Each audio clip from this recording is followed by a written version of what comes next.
The following podcast is run by a couple of former wheel turners and one pit guy. It's meant for entertainment, not so much information, but sometimes there's some good information. The opinions expressed are just, these are the morons on the show. Not necessarily right, not necessarily wrong, not the views of any of the sponsors or anything like that. So, these guys, they're going to be talking, they might swear here and there, so if that offends you, either grow up or get a little permission from mom and dad.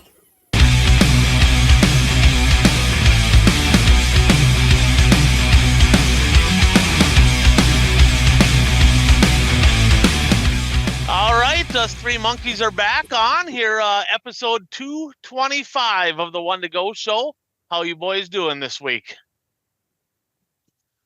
Doing good. Okay, I was gonna say nobody can hear you. You can't just nod. The people on the podcast right there, they're going, can't hear. I mean, you are a Wisconsin guy, so there's shit clunking around up there probably. Just jazzing you up. Hey, did you go racing? Did you go to Shawano this week? Yeah, I had the grandkids over the weekend, so I took the grandkids to the races at Shawano. So I did get to see racing this past weekend live. Nice. Yeah, we got a pretty good moment. Maybe one of our top 5 moments coming from the big half mile over there. Coach Kraus, I was gonna go get some of them big, I don't know, Coke bottle, them big goofy glasses. I know you got glasses, so I can't say you need glasses, but I don't know. Somebody told me you ran into a tractor tire literally on lap 1. I mean, you got to have like the least amount of laps for anybody that's attended 2 shows all year. I got I made it a heat race. What's wrong with making it through a heat race, Ryan? You did. You moved forward. You passed cars. I come in the gate and I draw 99, and we do the coin flip at Viking. So heads is 1 through 50, and tails is 51 to 99. It stops all the bitching because that's what you got. You got a bunch of bitchers. So I drew 99 and I couldn't find my double tails coin because usually I'm kind of part of that deal. I couldn't find it, Bert. We had a double-headed quarter, which was funny, but we thought about doing it, but we didn't. And I went 9th to 3rd in the heat. And the car was okay. It wasn't great. And then, I redrew 5 and nipped a tire and snapped the spindle in half. So, I made it half a lap anyway. So I figured, let someone else win and keep you guys. I got to keep you guys on your toes and give you something to talk about. I got to be honest. I blame the track promoter. I heard that do it in Viking Speedway. The promoter over there, complete jackass. Probably his fault, to be completely honest with you. Well, you're 100% right.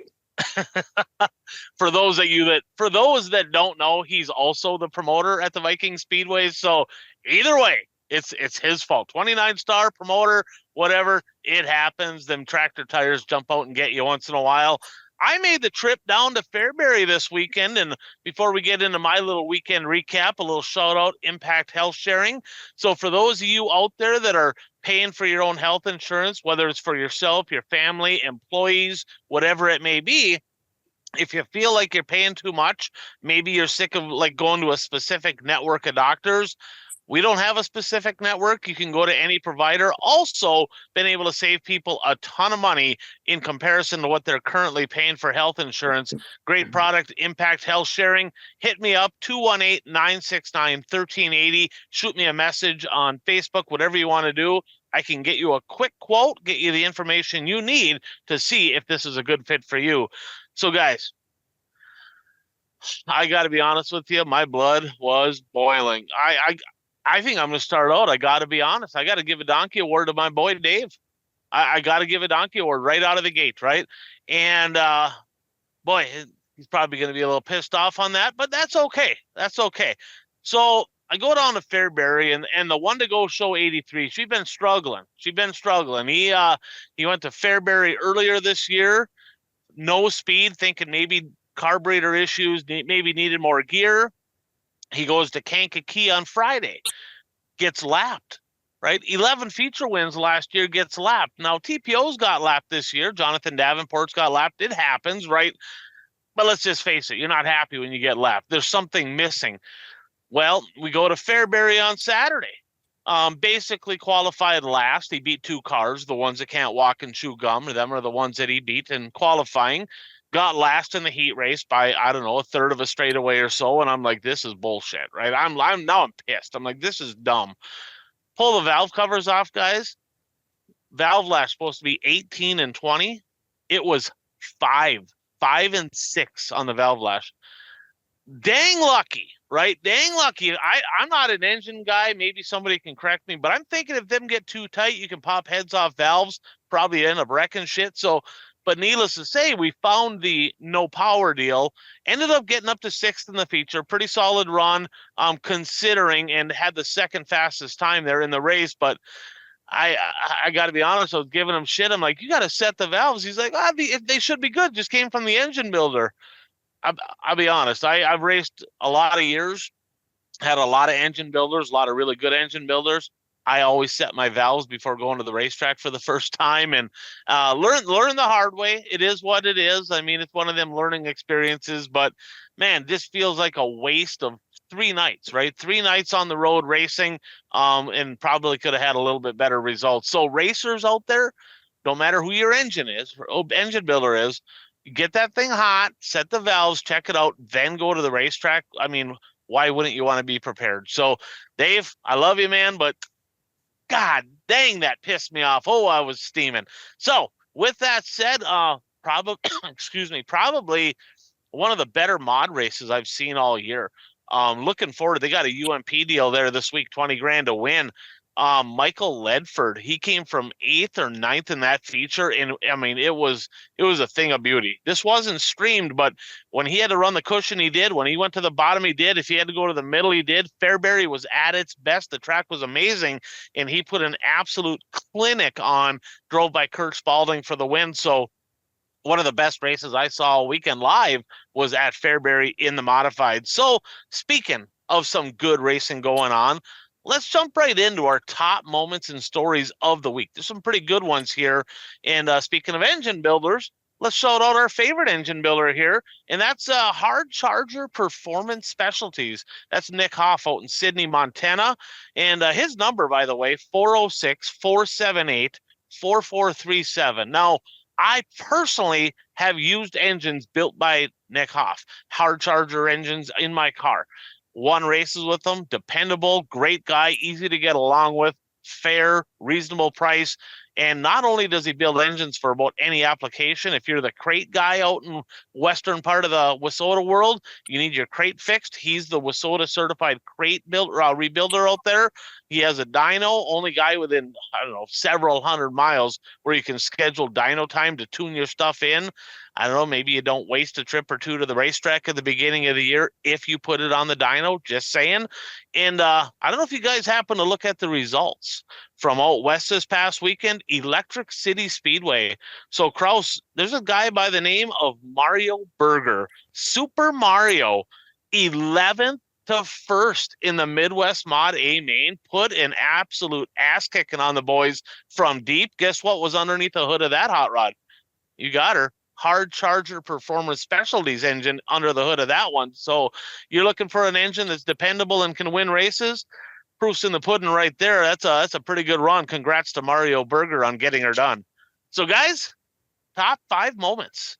Number 5, dirt fans have something to be excited about this year at the Indianapolis 500. Did you guys catch qualifying this past weekend? I did not watch it, but I heard, I followed it, but I didn't watch it. Yeah, our boy Kyle Larson had a pretty good day at qualifying in the top 5, originally in the top 6, and then wound up 5th overall. Yeah, and the thing is, I had no idea how this whole deal worked. They have a qualifying day, and then I think they have 12, and they kind of whittle it down. They kind of have some kind of a bracket deal. Kraus, you might know a little bit how that works. But needless to say, I was looking at some video footage. That place was freaking packed for qualifying a week before the Indianapolis 500. I mean, way more people. Let's face it, we're dirt guys, right? We love dirt racing, but there was way more people there for qualifying a week before the race than you'll see at any dirt track. Absolutely astonishing. Kraus, can Kyle Larson win the Indianapolis 500? He absolutely can, Ryan. He's got the equipment, and the big thing is he's got the drive. He's motivated right now. And when he shows up to these events, he's locked in, he's dialed in, and he's ready to rock. And he definitely is. And he's the one guy in the world that can do that. So it's going to be super fun watching him. Those guys are flying around that place, but it's going to be a different. He said the other day, I know they had some practice and stuff going on. He was super excited to get into race trim. He's been in qualifying trim the whole time. He wants to get into race trim. And he needs as many laps as he can in race trim because he has 0. So it's going to be super fun to watch. A lot of big shooters up there. There's that field's stacked. I've watched this race for years and years and years. It's the one. It's huge. It's an absolute huge event. Arguably, probably the biggest motorsports event in the world. And it's going to be a big deal. And it's going to be fun to watch and super cool to see how he's going to do. Yeah, I've heard numbers of like almost 300,000 people come to Indianapolis for that weekend. And, the Pat McAfee show, I mean, they mostly talk football, but I'm watching the Pat McAfee show. They're talking racing, right? They're talking and educated. There's people that are on the Pat McAfee show that watch racing, and they're like, this dude's good. I mean, he wins in everything, and he flat out does. Could this be, more than likely the reason he's been, let's just face it, he's been struggling in the sprint car? I mean, his mind is 100% on Indy, right? Do you think that plays a big part in why he's not winning in the world of, or not in the high limit racing?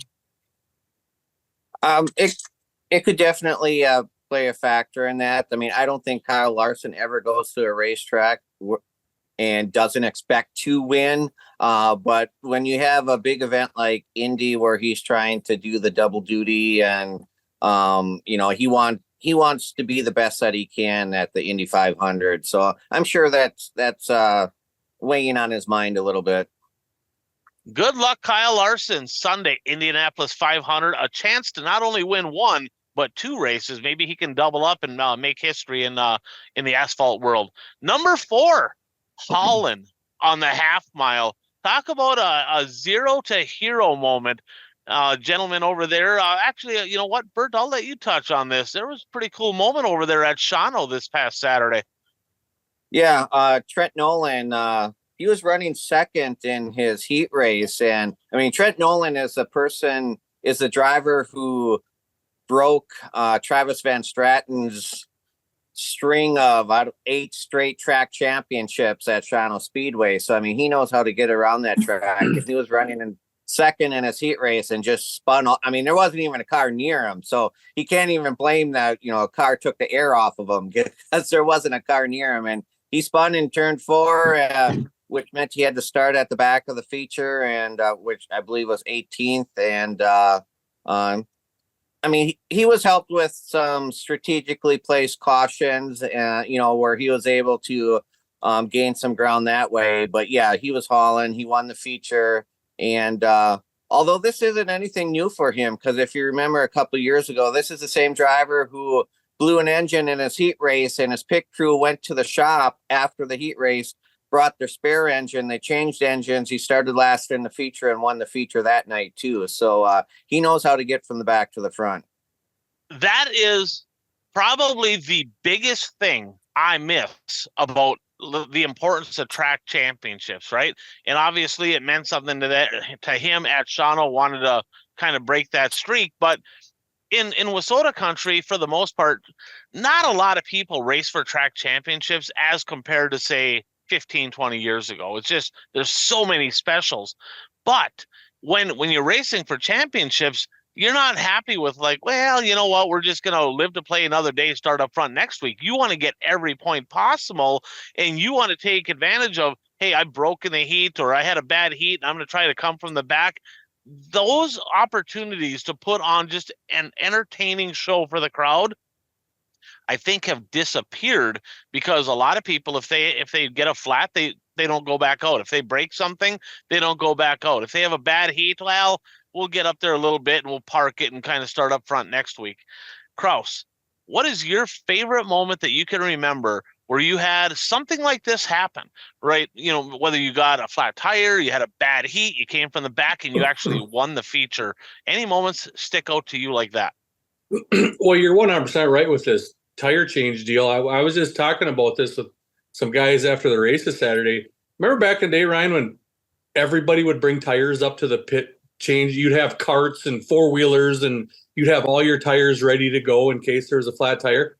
You couldn't even used to get in pit road at Viking Speedway because there was all full of four-wheelers and tires. There's nothing there anymore. And a lot of it has to do with the point average deal.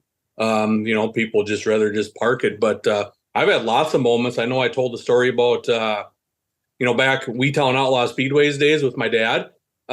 He got a tire cut down. Well, Bert, if you got your tire changed within 2.5 minutes, you got your spot back. And I don't know if you ever went to Wheatown, Bert, but they didn't have a national anthem singer. The whole place sang the national anthem, literally the whole grandstand, and it was packed. So Shane Rosh and myself got my dad's tire change in 52 seconds. We got the Wheatown Outlaw Speedway record, by the way, and we'll have that forever because the place was underwater. And my dad got a spot back, ended up winning the feature. So that's kind of a cool moment when you deal. And I had one in Montevideo a few years, Ryan. My buddy Trevor Nelson cut my left rear down because that's the only way he was going to beat me. And I pull in the pits. We didn't have nothing. Dave Stork come running over, Corey Stork's dad, and they threw a 2-inch offset on my 5-inch offense offset on my left rear, and I ended up getting second.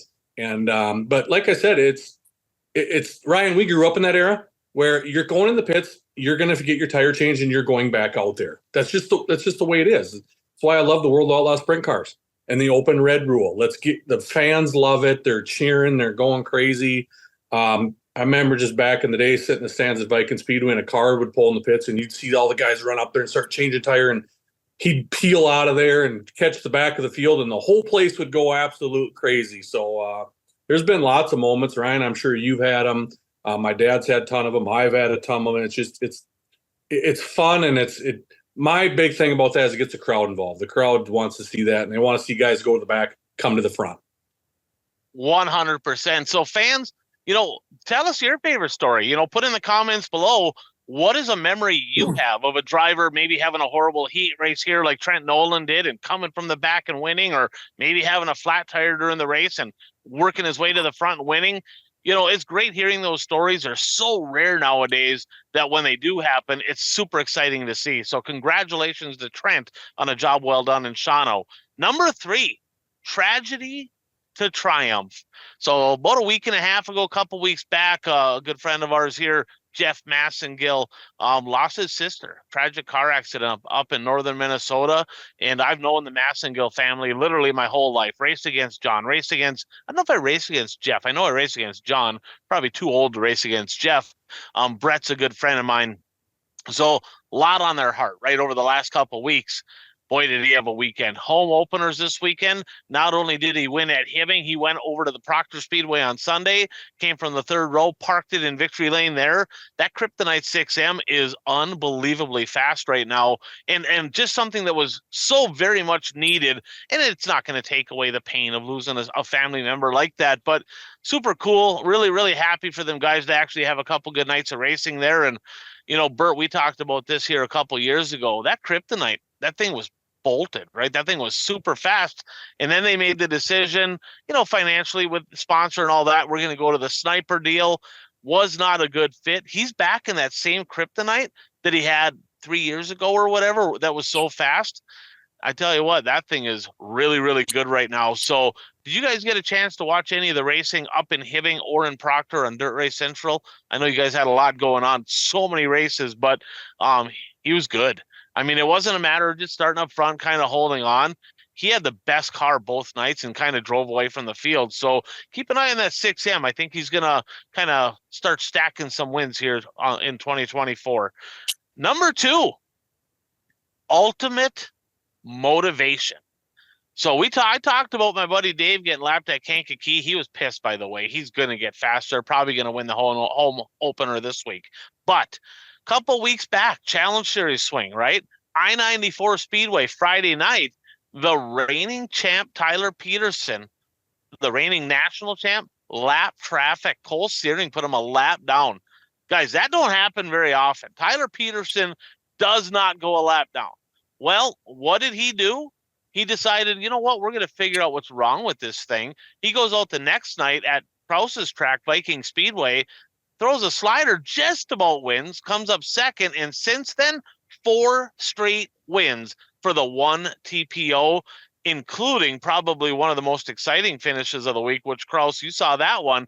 Tell us a little bit about what happened at the track just west of you. Yeah, it was over at I-94 EMR Speedway, and I thought Mr. Old TPO was a little nice to our buddy Don Shaw over in 1 and 2. I was waiting for it. You know, TPO, he's there to win. He's going to put on a show, and he's chucking sliders. That's just the way he is. And it looked like he was going to do it, but he as soon as he left Donnie a lane on the outside, I'm like, oh no, he's not going to get it done. Then they went into 3 and 4, and he was actually doing real well, pulling off the bottom, coming out of 4, getting in the line, and ended up getting the track owner over there, Don Shaw, in a really, really good race. Don was kind of pulling away a little bit, and TPO had to work through some cars and found a line, and those guys were railing on that thing. So it's another exciting finish. Week before, the Challenge Series was super exciting there too as well. So it's good to see. And obviously the race at Viking was very good. So it's good to see these top dog late model guys putting on good shows. And I did see that Proctor one a little bit because Burdick got second, right? Yep. Up in Proctor to Massengill. Yeah, Massengill was really, really good. Kevin was searching, Kevin's going to do, and he was trying to run the high side, and Massengill he could roll the bottom, and he had so much drive coming off. So it's fun. It's good seeing a lot of late model competition, Ryan, in Wissota, and then putting on good shows. And, you need guys like TPO and Don Shaw and those guys putting on good shows. Yeah, 100%. And a guy like TPO, right, he's a winner. So you're going to have a bad night every once in a while. It happens. But he rebounded. He said, this shit ain't happening again. I can tell you that much for free. And he figured out, what was wrong. I don't know. Maybe he had car issues that night. I have no idea. But that thing is extremely fast. It's right back in championship form, 4 wins already. And I tell you what, he's going to be extremely hard to beat. Number 1, smoking hot. Chris Smoky Madden doubles up in probably one of the most exciting, a different kind of excitement. We'll touch on that. But 22nd to 1st at Marion Center in the World of Outlaws, you win from that far back in the World of Outlaws, your shit is really, really good. Your guys' thoughts on Chris Smoky Madden this past weekend in World of Outlaw late model action? Well, a couple of comments about when he went from 22nd to 1st. It's great that we can watch these streams because, we wouldn't get to see this otherwise. But that was also the perfect case for why you need to be at the racetrack, because you missed most of his charge to the front if you watch the stream, because obviously the camera is focusing on the lead cars, which is understandable. But yeah, he's really had a tough season, and he got back-to-back wins, and winning from 22nd, that's an accomplishment in any division. And listening to his post-race interview, he was talking about how him and the crew were tweaking on the car, and then he said, we got to do more than tweaking because we're awful. So they made some major changes to the car, it sounded like, and it worked out. Yeah, and the only thing that kept him from having a completely dominant weekend, I'm not sure what happened, but he had a DNF there on Sunday at Path Valley. Otherwise, he could have taken a big bite out of that point lead. He's still in contention, like 60-ish points back out of first. So I tell you what, don't cone him out. That top 5 right now is pretty darn tight in the World of Outlaws. Krause, your thoughts on Madden this past weekend? Well, you guys know how Chris Madden is. When he's hot, and he wins, and he destroys the field. And you know what's coming up here in a couple weeks and where we're headed. There's a bunch of money on the line coming up here. and Mr. Chris Smoky Man's always going to be in contention. So you guys better watch out. We always talk about these wild cards, Bert and Ryan, about who's going to jump up with RTJ, who's going to jump up with Pierce. Well, I'm going to tell you right now, Pierce and those boys are going to have their handfuls with Mr. Madden here for it could be for the rest of the season now that they've got their stuff together. So you remember when he hopped in Bloomquist's car there, that thing was on fire. And he goes on tears, and he goes on tears. They're not a week or two; they go on for months. So super excited to see him up there and throw another monkey wrench into all these other, Pearson, RTJ, and all these other guys. I feel like the World of Outlaws this year, a couple of years back, the Lucas was definitely had more top tier drivers. I don't know. I think they got, don't get me wrong, they still have some good drivers. I think the World of Outlaw competition right now exceeds that of the Lucas Oil competition. Your guys' thoughts on that? I think Lucas probably has more marquee names to the average racer, but I think the World of Outlaws is probably deeper as far as drivers who can go out there and win each night. Yeah, and a couple of them marquee names are just on the struggle bus, right? You look at T-Mac, you look at Hudson O'Neal for different reasons. They're kind of not relevant right now. So it's like you kind of have the big three over there with Moran, I guess Marlar too, but Moran, Marlar, JD, and RTJ is kind of it. And then Alberson, sprinkle him in a little bit, but it's really gotten a lot closer. Let's just say that with the World of Outlaw and Lucas Oil. Madden looking really good in 44 right now. So let's jump into a little fan feedback brought to you by the editor of our show, Coach Kraus. Yes, elevate-visual.com video productions. Make sure if you need any drone work, any real estate work done, any type of video production, get a hold of Brandon at elevate-visual.com. He's got plenty of videos out there on his Facebook page and a lot of examples. So he does awesome, phenomenal work.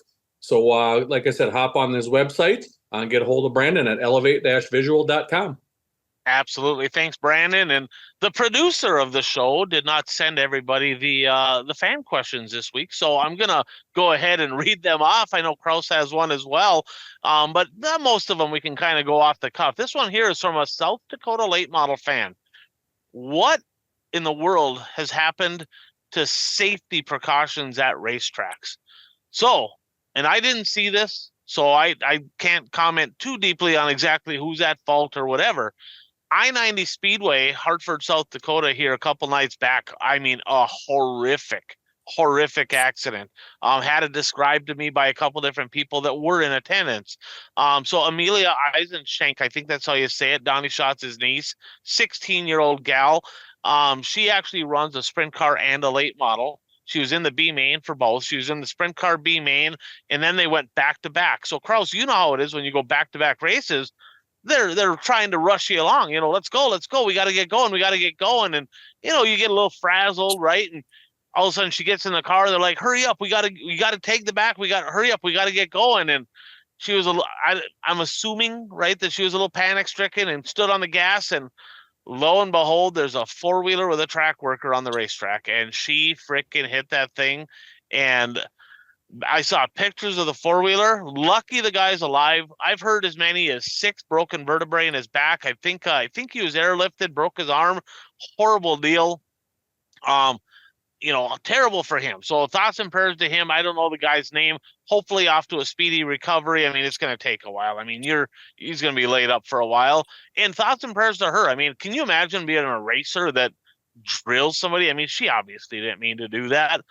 But you think back, right? Back when we were younger, which, god dang, that's a long time ago because our asses are old now, right? But you think back, it used to be a rule, white pants, and they might have that there. I have no idea. Haven't seen any footage. But I know all of our tracks now, they don't have white pants rules in the pits and bright colors and, four-wheelers on the track with high vis. They don't have that. And I understand that place is a little dark anyway, so when it's a little dark out there, if they're not wearing high vis and shit happens fast, things can get crazy. Do you think that racetracks, Kraus, should go back to if you're on the track or near the track, you need to be wearing high visibility stuff, whether it's like tow truck drivers wear or whatever. And maybe they were. I have no idea. But I mean, it sure seems like a lot of corners are cut when it comes to safety in this regards. Your thoughts on this? Yeah, 100 needs to be mandatory. We went to it a few years ago. I don't even Corey Linton does my Victory Lane interviews, and he's ran out on the track. We make him wear a blaze green, or whatever you want to call it, a neon green safety vest. He actually, if you watch the videos, he's wearing it in his in his Victory Lane interviews, because sometimes he might have to go on the track. We just bought new ones for our 4-wheeler guys. They have lights that are lit up. Even my track maintenance guys, sometimes they're walking on the track after you water. They're wearing high vis stuff. My security guys got high visible stuff. You can't take the chance of not doing it. Like you said, a lot of these places are dark too. And then when you're in the car, sometimes you're not realizing that. We just actually had this conversation with my flagman too, of make sure you're telling drivers, I got a 4-wheeler guy and a wrecker guy over in turn 1.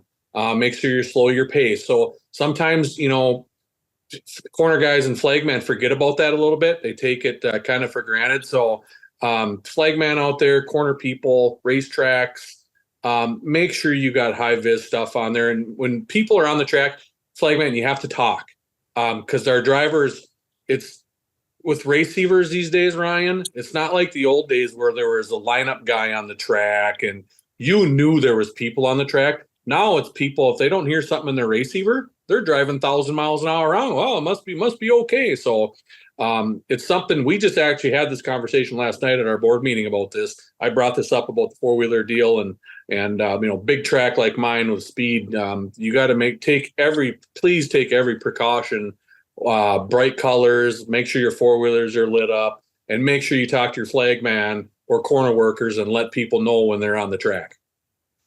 Yeah, this stuff doesn't happen often, but when it does, it can get bad in a hurry. And thankfully, I mean, he could have died, right? I mean, let's just face it. There could have been a death. That would have been unbelievably terrible. But you guys know Jeff, the other Jeff, good Jeff, his brother Carl, another good buddy of mine, he was in a really bad accident as a track worker at the Grove Creek Speedway. He was out, I think, during packing, and the sun was in the driver's eyes and clipped him, and the hood pin kind of went right into his head. He was in the hospital for quite a while. It was a horrible deal. And so he got really lucky there that he came out of it. We always joke, it's like, well, I don't think he came out with any brain damage. Well, he's an Iron Ranger at heart, so he kind of had it anyway, so he couldn't really tell. But he had a full recovery, which was good. But thankfully, it was okay. Sounds like there were some people pretty darn hard on her over that deal. I even heard somebody took a swing at her from that person's family. It's like 16-year-old girl. That dude's lucky he didn't get his ass kicked. I mean, I get it. Emotions run high. But my God, I mean, give the girl a break. I mean, shit happens out there, and it can happen quick. All right. This one here comes from William T. Ekman. William T. Ekman. All right. Does Travis Sauer not pay attention? Does he not watch the One to Go show? DQ'd for a cold air box? Really? What? How does that happen? So I don't know who William T. Ekman is. Kind of have an idea. But the fact of the matter is, first of all, stupid ass rule. Okay, that's just dumb. There's too many rules in Wasota, and it's like, well, do we give the tech guy at Viking donkey award for kicking somebody out over a stupid rule? Well, it is a rule, and there was tech updates and shit. Trevor Sauer, you got to watch the show. We get it. We give everybody these updates on here. If you're not watching the show and you're not getting the updates, we know Wasota's not going to be really on top of things with the updates. We're better than they are. So, yeah, bad deal. But, Kraus, you were there. I mean, did you see the cold air box? Was it pretty elaborate? Or, I mean, what's the story there? Well, first off, you got to make tech in order to see other cars in tech. Good point. Good point. Here's the funny thing is I was up in tech because I wanted to. I went and talked to all the super stock drivers about our makeup feature that I'm trying to get together here. And I was talking with Trevor and Bailey Rosh came over, and Jordan Hinkemeyer is obviously part of this too. And I was filling them all in. I walked away. I went over to the office to get my check, and the the stupid My Race Pass update. I don't know if you heard anything about this My Race Pass update that they did, Ryan. It's been a complete nightmare for every track. So you saw him DQ'd in the results. Well, it didn't. When we went to hit print the checks, they still had him in third place. So my pay up's all messed up because My Race Pass didn't kick out the DQ. I had no idea until after the races, and I heard cold air box. So it's stupid rule. It's dumb. My only take from this is, Ryan, I heard out in Cedar Lake that they gave all the super stocks out there a pass the first week for cold air boxes. Did you hear something about that? I did. Is that but true? It's Wisconsin. Yeah, it's Wisconsin. I don't know. I wasn't there. I did hear that. I mean, they don't tech in Wisconsin. They love it. Unless you're from Minnesota. They don't like Minnesota people, but so they probably let people go over there. Yeah, so it's a super tough deal, and my tech guy Gene felt horrible. He actually pulled him aside, talked to him, didn't make a big deal out of it, didn't do the old umpire, heave ho, you're out of here, He pulled him aside, talked about it, and the rules still written stupid. Imagine that, right? In the rule book. So a tough deal. I haven't talked to Trevor yet, but I'm sure I'll talk to him next week. So like I said, he's a local. We hate doing things like that, but at the end of the day, Gene's just following rules from who. So it's super tough deal. But like you said, Ryan, watch the show, right? I mean, we've had how many skits with cold air boxes and keeping our beer cold under yellow, so we're drinking in pit road stuff. So moral of the story is watch the one to go show. You don't get DQ'd. How many cautions were in that Superstock feature? One. So he probably had a beer on the yellow. Then he probably had it in the cold air box for sure. He had one. So did he get DQ'd then for the cold air box or for drinking during the race? As far as I know, the cold air box. I think I don't know what the breathalyzer came back. I hid those results. All right, I heard about them rodeo people and all that, So probably cheating and probably drunk. I get it, stupid rule. But yeah, nonetheless, it's a rule. It's dumb, but whatever. Now let's jump on fighting in dirt track racing. This came from Steve. Fighting in racing. Okay, fighting in racing. So for those of you that maybe don't live under a rock, you already know that there was a little altercation there between Ricky Stenhouse Jr. and Kyle Busch, right? Over at where were they at here this past weekend? North Wilkesboro. North Wilkesboro, that's right. It was the all-star race. So here's what he said. So altercation on the track. He said Stenhouse got kind of in the Busch first lap, got him up in the fence. Marginal if he did. Busch flat out dumps him on purpose. Waiting for Busch right at his trailer after the race, they have a little altercation. Obviously, he punches Kyle Busch in the face. Now, obviously, this is good for ratings. It can be exciting, but also big boy fights, right? Let's just say you hit somebody wrong, they land wrong, life is over. Then how big of a deal is it to be mad about getting junked in a race car if you absolutely kill somebody or whatever? Coach Krause, you're a hockey guy. It's common in hockey. Your thoughts on fighting in racing and things like this? Allowed, not allowed? Should there be people arrested? Is this going too far? Your thoughts? Well, you're asking a hockey guy where you look in the rule book, it's 5 for fighting, right? Everybody knows it's 5 for fighting. But the reason why there's fighting in hockey, Ryan, is so you don't have a bunch of donkeys out there on the ice acting like a bunch of donkeys. So you're going to do something dumb. Guess what? You're going to get your butt kicked. So why is it any different on the racetrack if you're going to do something dumb or wherever it may be you're going to get your butt kicked. So, hey, you're going to skate around and slash people and two-hand people and elbow people and chirp and talk. Well, you know what? I'm going to drop the gloves, Bert, and I'm going to beat you up. And then guess what, Bert? You think you're going to be talking trash the next week? No, you're not. So, it's a tough situation, Ryan, Bert, with the injuries and the fighting and, kids watching it and all that good stuff. But at the end of the day, you're going to act like a donkey, Kyle Busch, on the racetrack and take somebody out. Ricky Stenhouse Jr. is going to come pop you. And please, Mr. Stenhouse Sr., stay out of it because Kyle Busch popped you back and made you look like a donkey. And the big pit guy from whoever that was throwing bodies around, props to him for just telling everybody to get the F out of here, and he took care of it. So that's my take. You're gonna act like a donkey on the racetrack. Well, you're gonna probably get it, and you probably deserved it. And because eventually, if no one does it, Ryan Burt, he's gonna act like a donkey all the time. He's gonna start taking guys out. Well, somebody's got to police it. So that's my matter on the whole deal. It was great entertainment. I texted you guys right away. I thought it was a really good race too, by the way. They were running the high side. It was a super exciting race, and hey, a little excitement afterward, and a couple guys got punched, and it is what it is, if you ask me. Yeah, I talked to this number 62 super stock that races over at Viking once in a while, and he said the only reason Kraus keeps pulling off is because eventually he's going to run into me. I'm going to have to whoop his ass. So I'm not really sure what that's all about, but I'm just saying. So I don't know. I just hear stuff. It's all that happens. All right. So Kraus, you had a question. Oh, Bert, go ahead. I got one thing.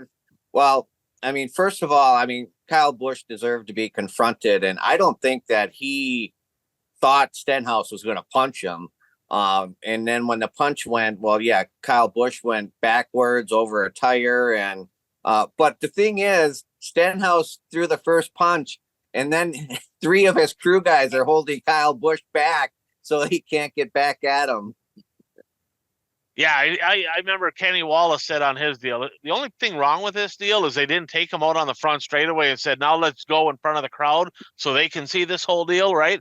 I mean, and that's a fact. I mean, if you're gonna throw a punch at somebody, well, then you better be willing to like actually fight the guy, not like my pick crew's gonna hold that guy back so he can't get me back.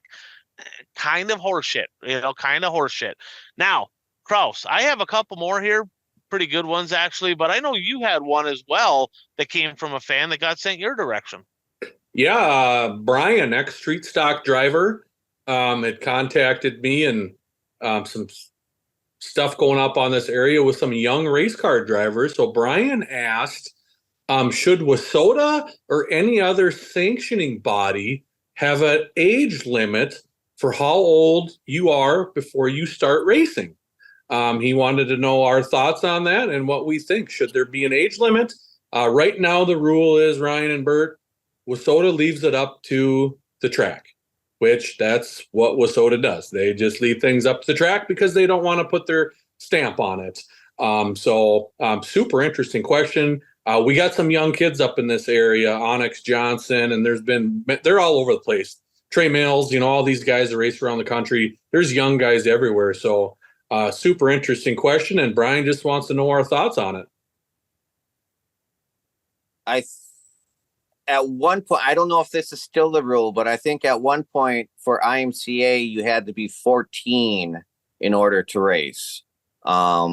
I'm not sure if that is still the rule, but at one point, I believe it was, because Jamie Schmidt, who now races IMCA modifieds, and he also has races a late model, his dad actually took him to an unsanctioned track when he was 13 so he could get some laps in before he turned 14, so then he could race IMCA. But like I said, I mean, that was like 6 years ago, so they may have changed that rule since then.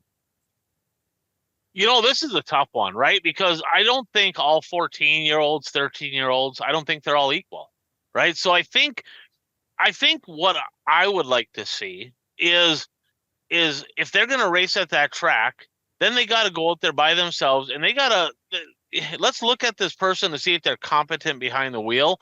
And if they can maintain a certain speed, right, and they look like they can kind of handle themselves out there, okay, cool, now you can race.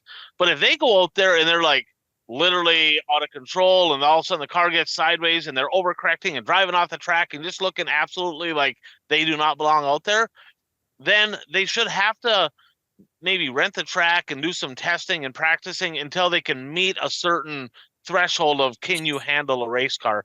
Because man, if you just say, for example, we're going to put the age limit at 14 years old, okay, and you got somebody out there like Blake Adams, a Kennedy Swan, that have been racing go-karts for 6-7 years, and they're used to going high speeds, and those power to weight ratios with go-karts are faster than a B mod. Kennedy Swan, I talked to her dad over the winter when she was looking at going A mod racing, and I'm like, oh man, I don't know. I'm like, he's like, well, she feels like the B mods are slow because she was used to going faster power to weight ratio in the go-kart than in the B mod, and it was obviously the case because she got into the B mod and instantaneously looked like she had incredible car control. Like she flat out got it. She understood it. She knew how to move around on the track.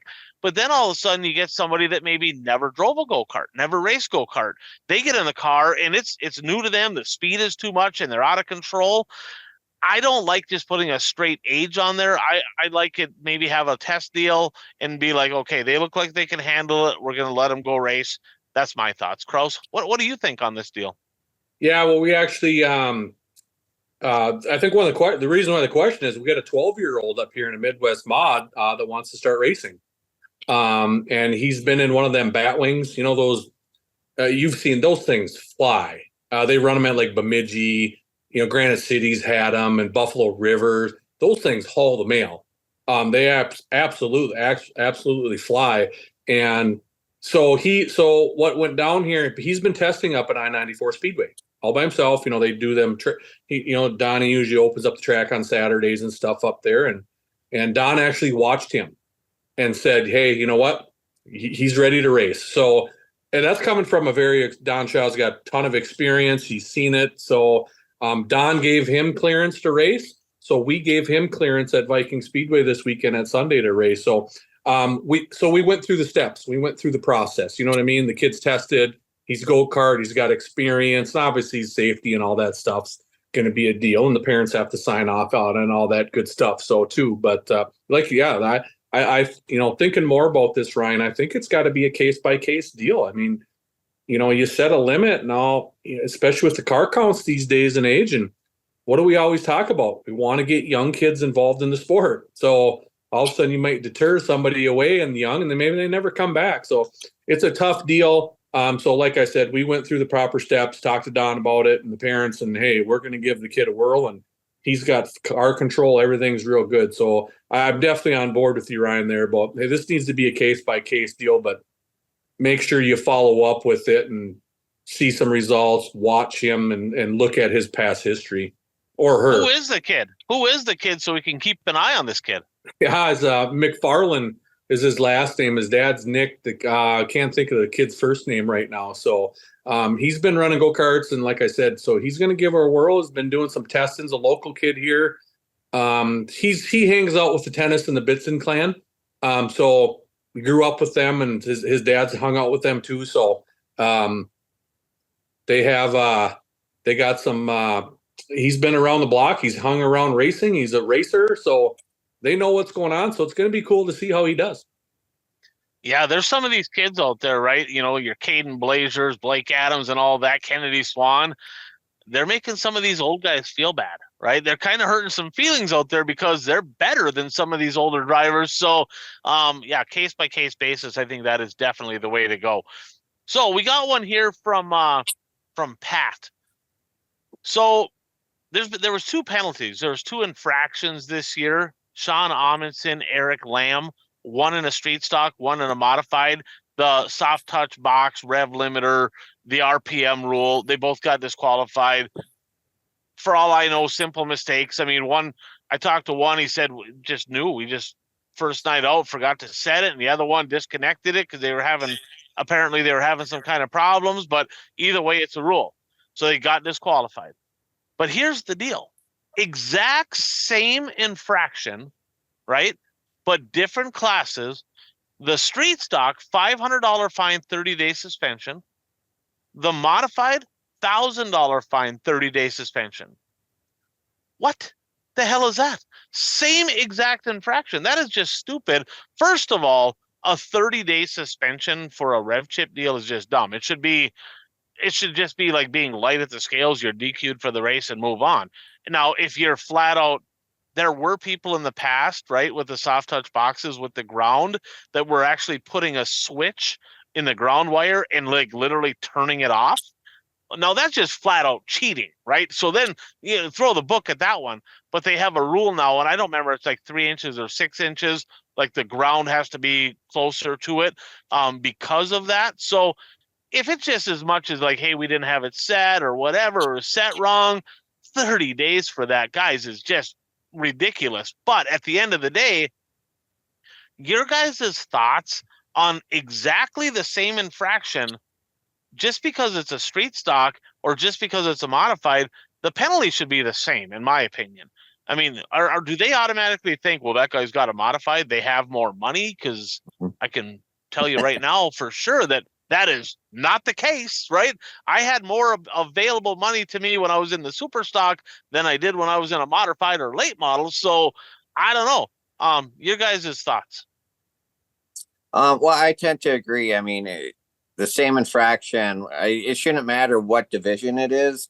If it's the same infraction, it should be the same penalty, in my opinion. And does I mean, this is me as an outsider looking in at WISSOTA, because you guys are more familiar with WISSOTA stuff than I am. Is every rule infraction in WISSOTA a 30-day suspension?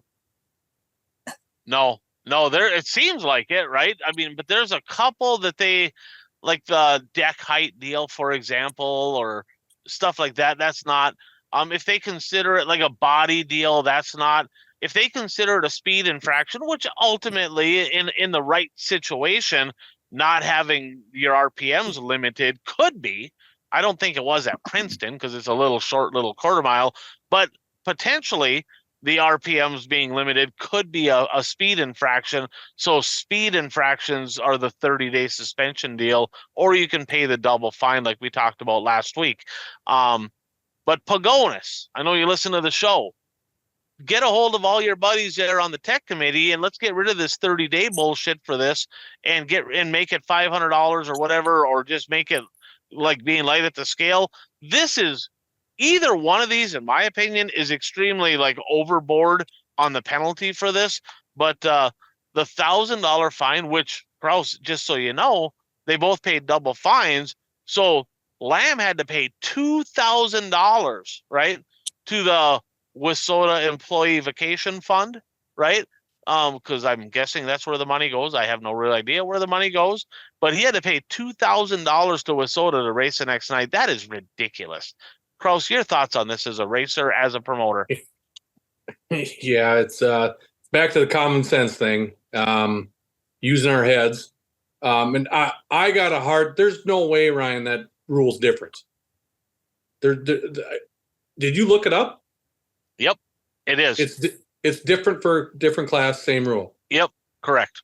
Yep. Come on. It's 530 for, I think, street stocks and B mods, and everything from there up, I think is what it is 1,030. So yeah, it's definitely different.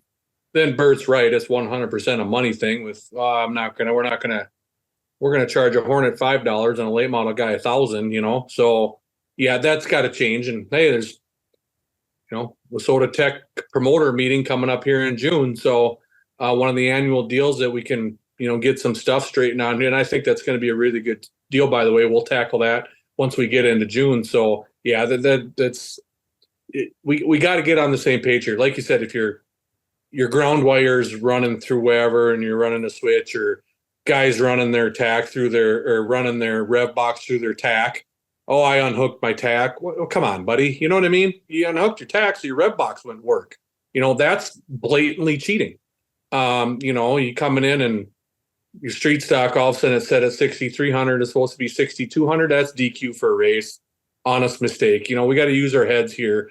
And, it's just, they're so black and white these days. And half the time it's the wrong black and white. So just got to get it straight. Common sense, use our heads. And it puts tech guys and racetracks in a complete shitty situation, because in theory they're like, well, this is what the rule says. We're going to go by the rule, right? So they're kind of in a bad spot. So let's just fix the rule is what we need to do. And the last one we have here is from Joe. gonna bang on IMCA a little bit, okay? So this week there's a big IMCA show Monday, Tuesday, Wednesday. Part of it's already rained out, so they're gonna run the main event Wednesday. 25,000 to win for IMCA stock cars, and 25,000 to win for IMCA sport mods at Spencer, Iowa, Clay County Speedway. Well, in the stock car division, you got RTJ. Let's just face it, super late model driver, if not the best in the country in the conversation. You got Tom Berry Jr., right? You got different Kelly Shryock, right? That probably one of the winningest modifieds in the history of racing. They're in the stock car, okay? Well, the way the IMCA rules are written is if you're like a mod guy or whatever, you can still run a stock car, but you cannot run a sport mod. Now, Chris Jackson, who is I believe is he a USRA? I think he's a USRA B mod guy is what he is mostly. And he's dabbled. He's run a little bit in a late model for a guy.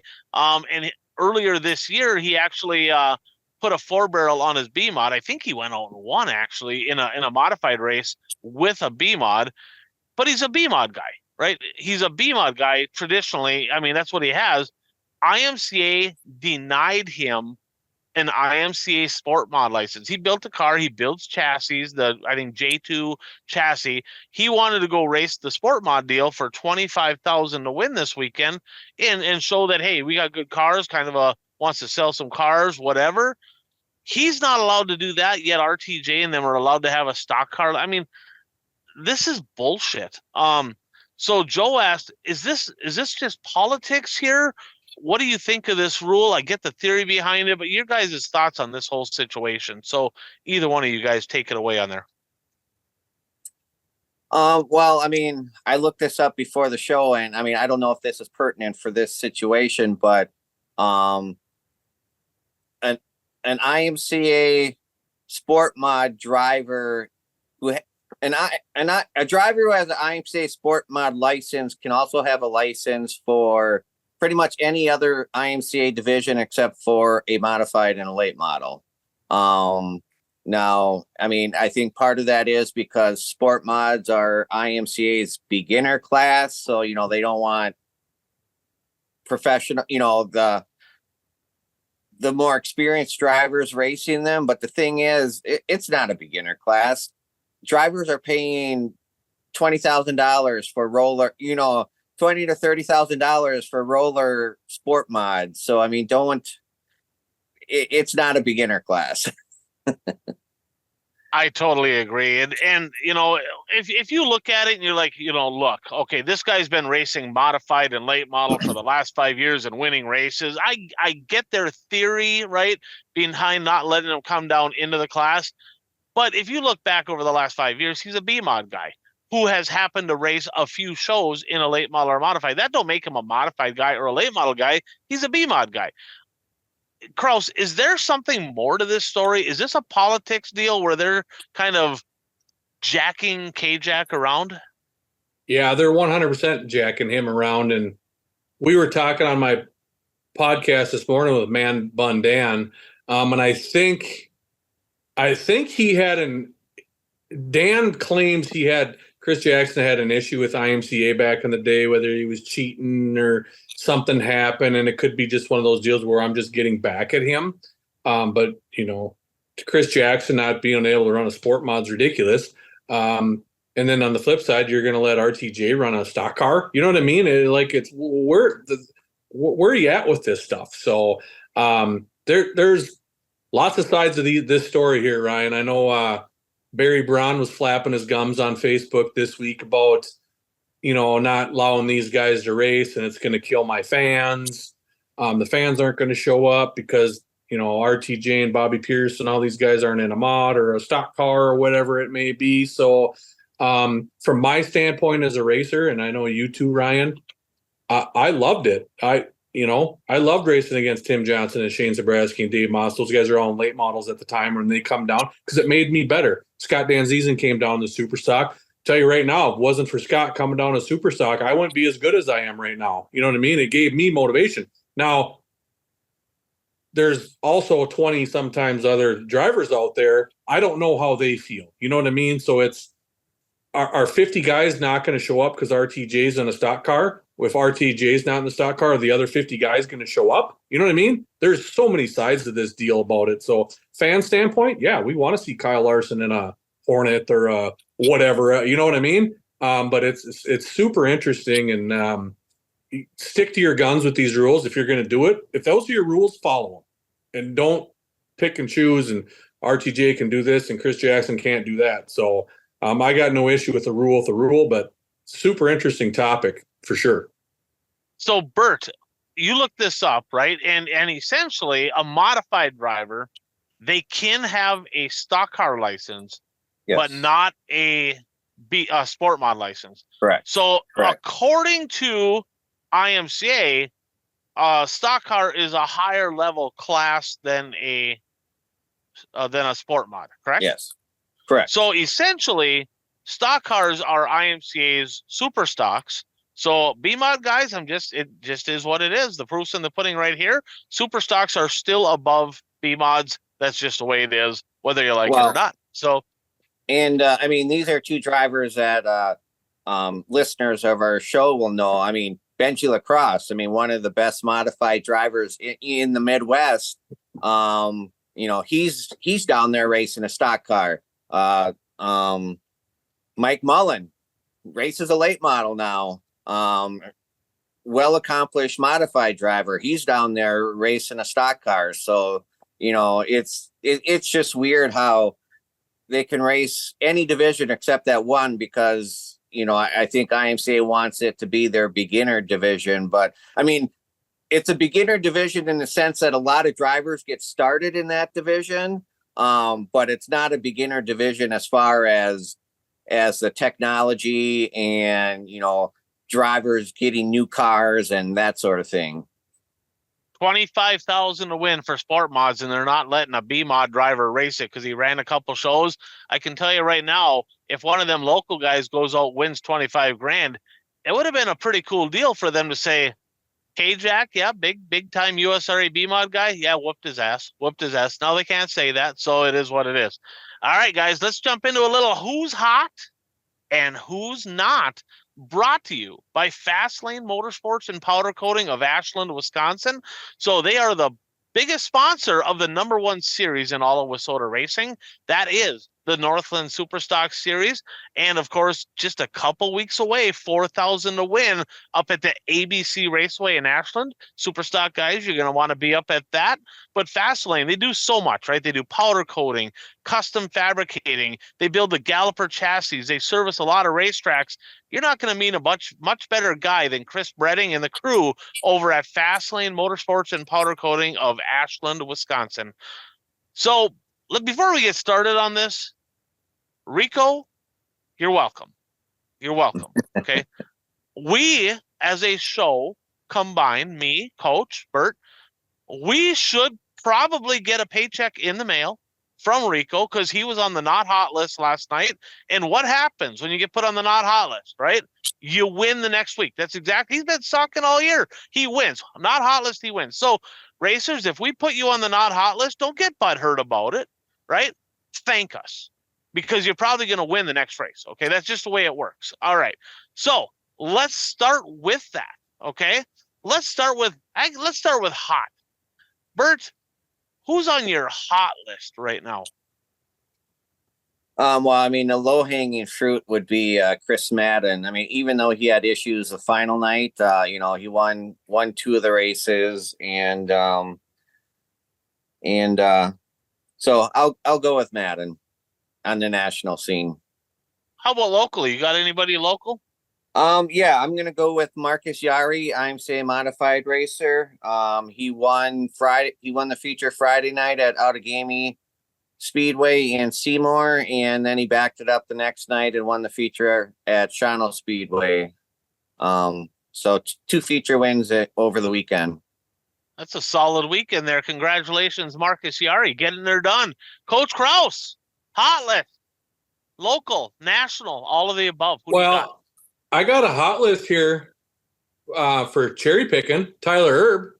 Okay, anytime he doesn't go to a Lucas or a World Outlaw race, what happens, Bert and Ryan? He wins. Does he not? I think that's 2 out of the last couple he hasn't showed up. But he gets on the Lucas and the World Outlaws, he can't do nothing. So I'm going to give Tyler Erb a hot on the cherry picking list because he's definitely on there. And obviously, you know, Bert said it, Chris Madden, and I'm really interested to see how fast he is this next month or so because he's going to be there. So locally, I got to go. I got to go with a couple street stock guys. Ty Egan's still hot, boys. And the street stocks tour is starting up. You know he's going to be running that baby full time. He started basically in different counties at I-94 and Viking this last weekend and cracked top 5. I'm pretty sure at both places. And then I don't think he had another solid run at Granite, if I'm not mistaken. But you know we always talk about Ryan about consistency, podiums, top 5s. He's there. So and another guy, you know. You want to talk about pit fights? Kyle Dykoff, Brian. I got to give him credit. He's fast right now, and you know some big money on the line coming up here with this street stock tour. So it's going to be interesting to see where he's at. So I want to give a shout out to a couple of street stock guys who are hot right now, and going to be super interesting to see how they attack the high flying half mile this weekend. Yeah, 100%. You know, and you guys hit it on with Madden. That's kind of the easy one right now. I'm going to go on the local. I got a couple here. So TPO, that's low-lying fruit, right? We already talked about him. 4 straight wins. I mean, he's rolling right now in the one TPO. Caden Blazer, guys. 3 straight wins for Caden Blazer. You want to talk about one of them young guns? Talked about him last week, putting an ass whooping on Buzzy. 15-year-old kid. So we talked about that last week. Lo and behold, I get a phone call from the old buzzer, right? And I'm like, oh boy, here we go. Mad props. Okay. Yeah, I mean, would we agree? Kevin Buzzy Adams, one of the best to ever strap in our area. That dude's won a lot of races. When you get a shout out and get some kudos from that guy, you got his attention. Verbatim, he said, Caden Blazer is the second smartest 15, 16-year-old race car driver he's ever met in his entire life. Number 1 was Brandon Davis back when he was 15, 16, flat out unbelievable, still incredibly fast, builds his own cars. He said, Ryan, Caden Blazer, not only a good driver, you know, he's great on iRacing. He's kind of got that deal going on, but a student of the game. This kid flat out gets it. He understands it. So mad props there from Buzzy Adams to Caden Blazer. 3 straight wins for the young gun from Wisconsin. Another young gun, second generation guy, Sam Mars. He's been impressive, guys. He's had a really, really good start to the season. The last couple of years, it's like, man, is he going to get it? I mean, he showed little flashes, but kind of questioned, right? Lot to live up to with Jimmy Mars, probably the best late model driver to come out of our area without question. A lot of pressure, right? And he wasn't quite performing, you know, to that level. Guys, he is now. Sam Mars is going to win a lot of races this year. And another one, I got to give a shout out here to the OnlyFans 04. Tommy Pagodas. You talk about street stock guys. OnlyFans 04. He's sponsored by an OnlyFans gal, by the way. Just figured I'd throw that out there. 2 wins, including one from like 8th or whatever this weekend. I think he's got 4 on the year, 3 in the street stock. Tommy Pagodas kind of turning the corner, another one of those young guns. So there's some pretty good things happening in the racing world. How about who's not? Bert, who do you got? Nationally, I'm going to go with Brian Shirley. He just doesn't, I mean, watching the races, you know, he was getting lapped, you know, midway through some of these features, and he just doesn't seem to be running very well this year. How about locally? Locally, I'm going to go with Dan Machonsky, IMCA modified driver at Shawano. He has some very poor heat races, so he's always starting deep in the field, and then, you know, he gets some okay finishes, but, you know, when you start deep in the field, you know, it's a tussle to get near the front. So I'm gonna take him, and maybe I'll change his luck around a little bit. Well, there we go. Coach Kraus, not hot list. Local, national, what do you got? Don't really have anybody. I don't have a big enough sample size in Wissota country right now, but TPO is modified. anywhere around. I talked to him at Viking last week. You know what he told me?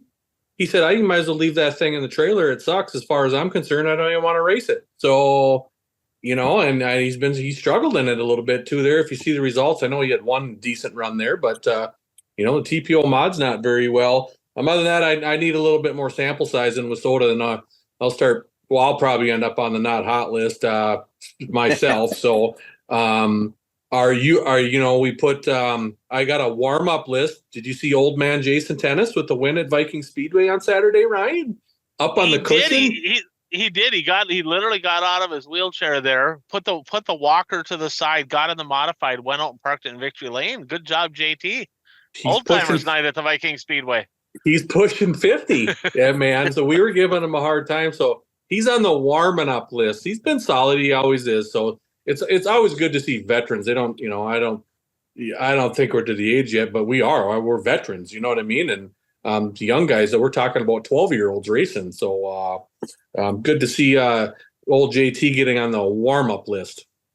Yeah, he's warming up a little bit. So, I'm gonna go with Jesse Glenz. I mean, we talked him up 2-3 years ago about, man, he's been unbelievable non-factor. In fact, him and G.O.A.T, neither one of them were even at Cedar Lake last week. I don't even know what the hell they're doing. Like, I have no idea. But Jesse Glenz, I really enjoyed watching him a couple years ago, was super excited to see him developing into a top-tier driver. And I don't know. I don't know if he's ever going to come back. I have no idea. And then I got to go with Dave Dalsiak, right? 3 straight nights, struggle bus, right? Coming off a big year last year, 11 wins in the good old One to Go Show 83 car. Struggle bus, Dave Dalsiak, you're on the not hot list. And then Kraus, you hit the nail on the head. 29 star. The One to Go Show 29 star not hot list. Let's get her together there, guy. Let's figure out how to finish a race. Okay, that we'll start there. And then B, let's finish in front. That One to Go Show 29 star needs to find victory lane. So let's get that shit boxed together. All right. Now we can highlight. Bert, go ahead. I got one thing. You brought up Glenz and G.O.A.T not racing. So it's not only on the eastern part of the state where late model drivers don't seem to want to race every week. It also takes place on the western part of the state. Nick Anvilink, where's Waldo here, guy? Like, talk about another guy. I mean, he's been phenomenally fast the last couple of years, and I mean, he's had a great career, and all of a sudden he's we talk about Bishop being domesticated. I'm just saying, it sounds like he's doing some other things, but hopefully he's at the Dirt Kings race this weekend. All right, weekend tidbits here on things that we maybe haven't touched on yet. Brought to you by our friends over at Daytona One Performance Lubricants. So you're going to want to check them out on Facebook, check them out online. A ton of great products. Buck, the founder of Daytona One, passionate about lubricants and making things last longer, be more efficient, save people money, especially in the racing world. You can check out all their great products. They got gear oils. They got lots of different stuff, oil. They got break-in stuff. They also have some tire treatment stuff that, you can run at your own risk on the tire treatment stuff in Wissota, but they have a tire cleaner that's absolutely no issue whatsoever. But the fact is, what do? They save people money. You want to get a hold of Chad. You want to look them up online, get the information, and find out about the great products that Daytona One Performance Lubricants has to offer. So, Bert, let's start with you. What other than what we've already touched on, any last shout outs, any tidbits, anything that stuck out on the national scene, local scene from this past weekend?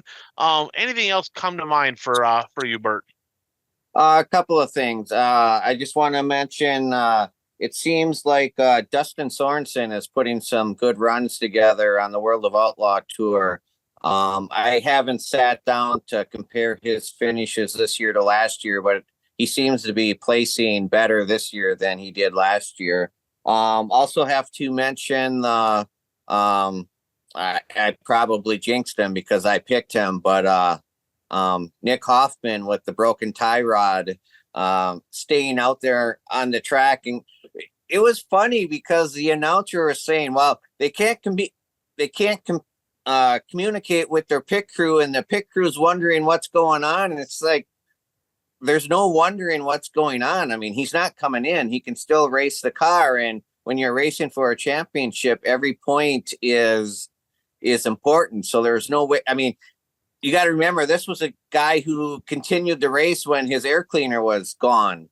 So he's not going to come in with a broken tie rod. And I had one other thing. Oh, the Chris Madden thing, the final night, it was an engine issue. And the announcer made a comment that teams are finding engine parts hard to come by, and there's delays in getting engines and stuff. So I found that kind of interesting. Yeah, that's continuing, and that started around the COVID time. There was a lot of issues getting stuff, and getting parts is definitely a tough deal. So and it sounds like camshafts. There's been a lot of issues with camshafts too, as far as stuff breaking there. Oh. So Coach Kraus, go ahead. Bert, one more thing, just a shout out to Jason Feger. He won. I can't remember the track he was at Saturday night. Did you guys watch that race? Highland. Did you see the beginning when the one car got pushed to the infield and he did the Earnhardt pass in the grass type move? I did see that. Exciting race, and quite honestly, he could have won the night before at Kankakee. He was pretty quick there. That was a really good race at Kankakee. Dylan McCown won that one. Mike Harrison with a really hard rollover. Those were both Mars Racing Series late model races. But did you guys see Harrison tip it over at Kankakee? That was pretty violent coming off of 4. All right, Coach, what do you got here? Just got one. I got to. I'm going to go to the people that make the racing happen in Wissota is the Wissota Hornets. We had a Hornet special. Bert's got to be this high. He's got to talk about late models and all these high roller guys and LeBron James and all these guys. I'm going to talk about the Wissota Hornets. We had a special. Basically, what we do, Ryan, we run a special. We double the purse. So it's $300 to win. And then we had a sponsor come on board, threw a bunch of money on the top 5 positions. And he threw some money on top for the heat race wins. It was $55 to win a heat race for the Hornets on Saturday. I thought was pretty cool. Ended up being $360 to win and $300 for second.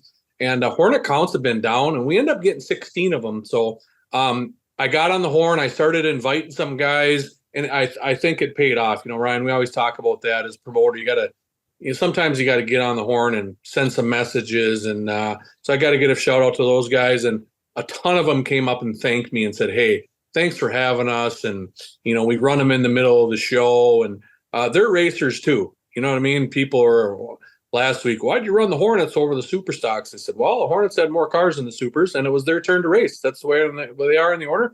They're here to race too. You know what I mean? And they bring fans. So I got to give a shout out to those guys. And, a lot of those guys can barely get to the track and throwing cars together. They just want to race, Ryan and Bert. And so it's cool to see those guys. So I got to give out the shout out to the Wissota Hornet guys that showed up at Viking this last weekend. There you go. I love it. And I like when they don't run that class last, right? I like when they run them so that when there's fans still there to watch them, because it's important for them young kids to see that. They had like 20 plus Hornets in Hibbing, I think. I think it was around 20. And they had like 6 or 7 gals that are driving. So pretty competitive. Jada Laura, actually my daughter's friend Kelly, friend of the family, her daughter went out, started like 8th in the heat and drove to the front, got a heat win. Kind of an exciting deal there for a young gal. Couple things for me, B mods. So June 6th coming up, Grand Rapids, 1,000 to win B mods, but Sheridan, Wyoming's got a big one coming up, 10,000 to win here in just a few weeks as well. Speaking of that, Troy Liker, 2 wins in a second. It's going to be tough. It's going to be really tough, guys, to go out to Wyoming and beat Troy and Tony Liker. But Troy with 2 firsts and a second this weekend. Chad Becker. So we talked about Cole Searing, big weekend, right, at the Challenge Series. He looked really, really sporty.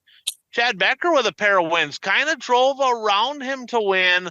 At Brown County, started behind him, got the win. Then Becker goes on to win the Tri-State deal the next night, the opener at I-90. No Cole Searing. Now, I don't know. I was texted and somebody said, well, he couldn't beat Becker the night before, knew he was going, scared, didn't go race against him. I don't know if that's true. I doubt it. I don't think Cole Searing's scared of anybody, but maybe. I don't know. But Becker with 2 wins. Searing, though, right? Not at the Tri-State opener. Interesting, because he's the reigning champ. Does that mean he's going to follow the structural buildings WISSOTA Late Model Challenge Series? Does that mean he's going to follow that if he skipped out on racing the Tri-State deal? I guess time will tell. It'd be good for WISSOTA Challenge Series to have Cole Searing in the house. That's for sure. Cade Nelson, who 4 straight wins, guys. He wrecked hard at Cedar Lake on Saturday. Hit the wall opening, got collected, went to the ER, was okay. Ended up putting the crate motor in his dad's car, and they had a USRA late model deal up in Proctor Sunday. He made it out for that. Got second. But glad to see Cade Nelson was okay after a vicious one. First-time winner, Joe Chisholm, not Jim. So Joe Chisholm, former USRA B-Mod champ, guys, he got his first win in the USRA mods at Deer Creek and kind of had a little bit of a lead. Jim kind of got buried on the start. Jim Chisholm getting second, but that family right there, Joe Chisholm and Jim Chisholm, those are 2 extremely good modified guys to keep an eye on with that 100 grand to win show coming up. Hibbing, a couple first-time winners there as well. John, I said Johnny Broking was going to win the modifieds. Yeah, no, he did not. He got his ass whooped by a rookie.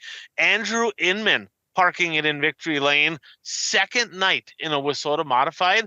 Put his 11 junior into Victory Lane at the Hibbing Raceway. Congrats to him. Used to park next to him up in Proctor. Know the family well. Really good buddies with his relative Lauren. And then Sam Blevins, the Blevins family, very strong in racing and Hibbing. He got his first Midwest mod win as well. So super excited for a couple first-time winners up there in Hibbing this past Saturday night. So guys, let's jump into our weekly pick'ems here. Sponsored by Brad Parsons Soil and Ag Solutions.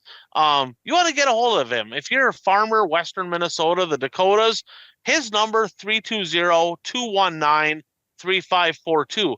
And what does he do? He'll provide you with the right stuff to put in your spray packages to get better yields, create more profitability, and make your farming better in 2024 and beyond. And Brad also spearheaded a sponsorship program we're doing here at the One to Go show. So Brad and myself at Impact Health Sharing, and then Kent, who is a member of our pick'ems, he kicked in 100. Thanks a lot, Kent, for kicking in $100 as well. And we're actually going to start raising some money. And the winner of our pick'ems at the end of the year is going to get to pick a car that the One to Go show sponsors in 2025. So a little bit on the line, kind of a pretty fun deal. So thanks a lot for participating in that. This past weekend's results, Curtis and Changa, they're 1-2 right now in points. They continue to excel. Them and Mike Bromance, they're +6 on the week. Coach, 71A, Dan, Worker B, and Man Bun Dan, we're all +4. Good Jeff, our resident Youper, he was +2. Bert, I don't want to wake a sleeping giant, so I'll go easy on you. But you and the new guy Kenny +1, not a good week. Now, outliers on the week. Okay, we'll talk about outliers a little bit. So Dan had Tyler Courtney. He's the only guy that had Tyler Courtney at the high limit race at Kokomo. Sunshine Tyler Courtney got her done, so he's the only one to gain points there. World of Outlaw Sprints at Attica, resident, our new guy there, Kenny, had Carson Macedo. He ended up second. He's the only guy to get a point in that race. And then the high limit race at Utica Rome, Bromance had Brent Marks. He got 4th, but top finisher, so he got points. That's our outliers for the week. Our current standings, guys, Curtis at 116, Changa at 111, Kenny at 89, Bert and Coach, you guys are tied at 87. I'm tied with Dan at 85, Worker B at 82, Resident Youper at 75, Bromance at 70, and Man Bun Dan at 68, kind of taking on the tail there. So, boys, we got a lot of upcoming picks, and we're going to go through this super quick, okay? So we won't spend a lot of time here, but we have 30 races, possible 60 points. There could be some big shit happen. It's Memorial Day weekend, lots of specials. So I'm gonna hammer down. You guys say really quickly who you have. World of Outlaw Sprints, Friday and Saturday, Atomic. Bert. Gravel. Coach. Gravel ×2. Jeepers, we all have the same here. All right, gravel ×2. None of us are going to gain any ground on each other here. High limit sprint cars, Port Royal, Friday night and Saturday. Saturday, guys, 75,000 to win. I would expect to see.